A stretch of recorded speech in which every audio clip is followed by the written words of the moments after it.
Right guys, so I do not pretend to be a chef whatsoever. I'm just someone who enjoys cooking at home and who mostly enjoys eating, obviously. So this isn't necessarily a set recipe. This is me kind of just showing you a little experiment that I'm doing today.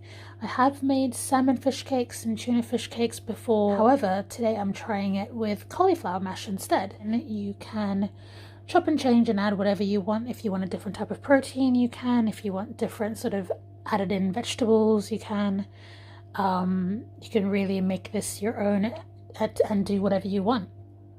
Okay, so the most important thing is to kind of get all your ingredients prepped and ready. So I have kind of done the cauliflower mash ahead of time. That's part of it there. The rest of it's behind me. I kind of want to saute off some capsicum and onion, peppers and onion. So I'll start chopping that up. This is, as you can see, obviously I've got this half a random pepper that didn't actually end up getting used for a different dish.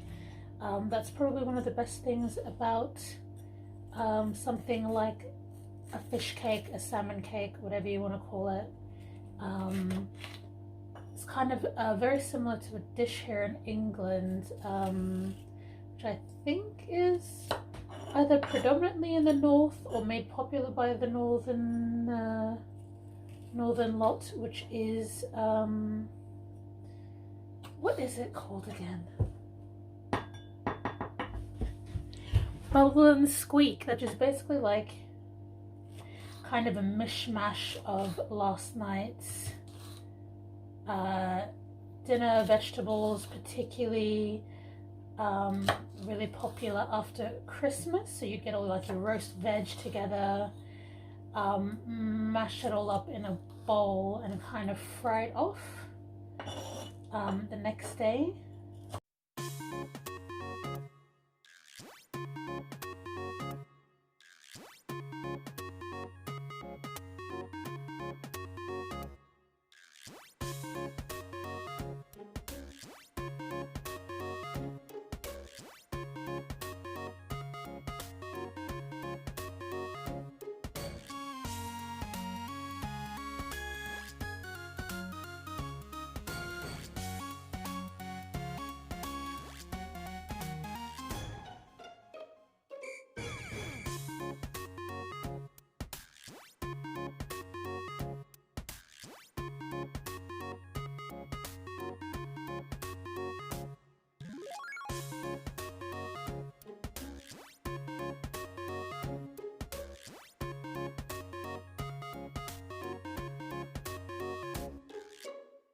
Yes, I use the butts of the capsicum because, I mean, my god, who can afford to waste food in 2020 with everything going on? I love the butts of everything. I love the butts of bread.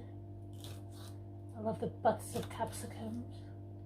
I love the butts of football players as well, but that's another channel and another show altogether. But while we're on the topic of butts I love, trying to get a really non-uniform vegetable like a capsicum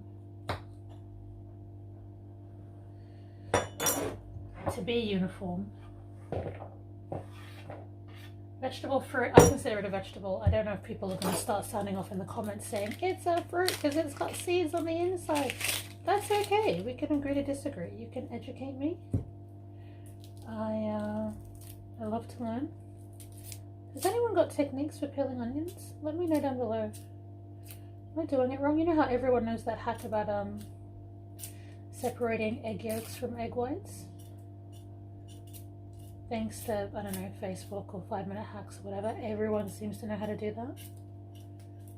Peeling an onion still at times, like today, where thankfully all the awkwardness is getting caught on camera, seems to still be a normal adult task that I cannot quite master.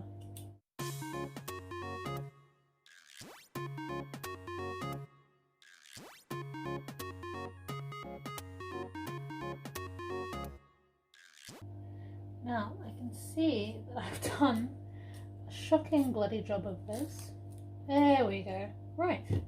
I always find it interesting to see how other people cook, because we all, I'm sure, well, for those of us who enjoy cooking, have very particular ways in which we like to do things that we feel is, quote, the right way. I'm definitely that type of person. When really there's very few things that are right or wrong to do in the kitchen. And a lot of it is personal preference. But we can get so particular about it. Anyway, so I'm going to prep the rest of these, but I'm going to get this into a pan. I always use a non-stick cooking spray. I prefer Frylight. I have tried a few other brands, like the Aldi own one and whatever, and I'm not talking shit about Aldi because I love Aldi. However, God, I know, I'm sorry, I really coded that. It's just, this is not my normal Tefal pan, so I don't trust that it's non-stick because it hasn't performed in the past. Time to get these in the pan. So while that's cooking away and I'm getting the moisture out of it and cooking it down a little bit, I'm going to add both of my quantities of mashed cauliflower. So this one was prepared yesterday for a totally different meal, and then I was flipping through my old photographs on my phone, and I found the last lot of salmon fish cakes that we made, and I realized how much I was craving it, so I thought I would try and do a healthier version with cauliflower mash instead, which is not to suggest that potatoes aren't healthy, because I don't like when people say that. Everything is obviously fine in moderation, and potatoes aren't bad. Right, so again, use whatever fresh herbs you want. If you don't like fresh herbs, you can use dried herbs. I really do recommend that you flavor it with something of your choosing, because it is, after all, just mashed vegetable, whether you go with mashed potato or mashed cauliflower.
Yum. Right, now that I'm done prepping all the veg,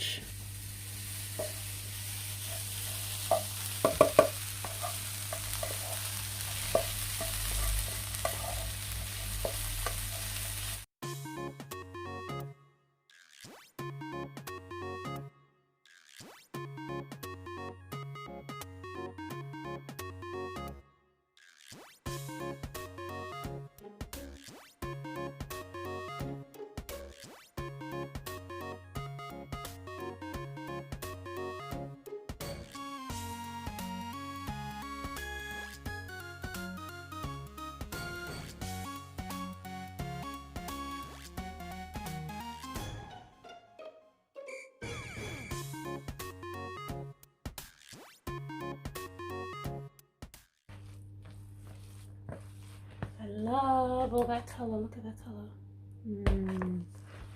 Delicious. Now, how the hell to shape these is the question. Okay, firstly wash hands. What am I gonna do? How am I gonna... Oh, it's staying together. Okay.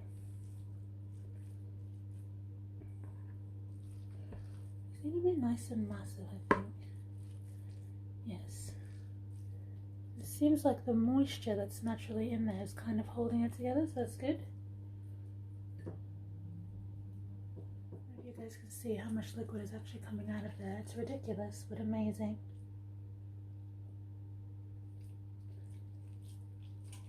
Again, it's good because it's helping keep this combined, but you don't want too much of it in there.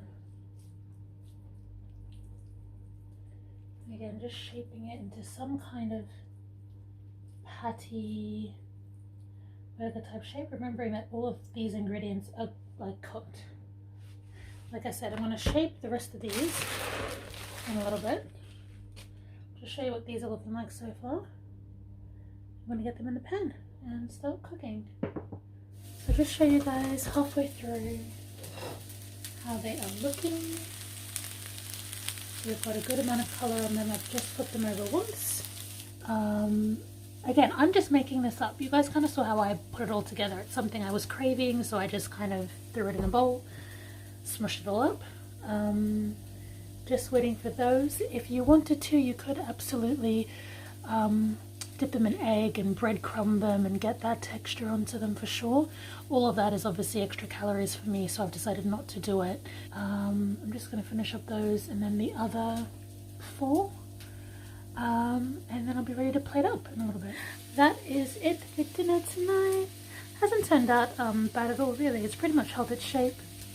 And again, it's a super low calorie. If I can figure out exactly how many calories one of these would be, roughly, I'm going to put it up on the screen now through the magic of editing. Hope you guys enjoyed this video. If you enjoyed watching me smush gross things between my fingers and make a mess and kind of do a half-assed job at tidying up, then give this video a thumbs up. Let me know in the comments down below what was the last food that you had a craving for. That's the alarm. Right, I gotta go.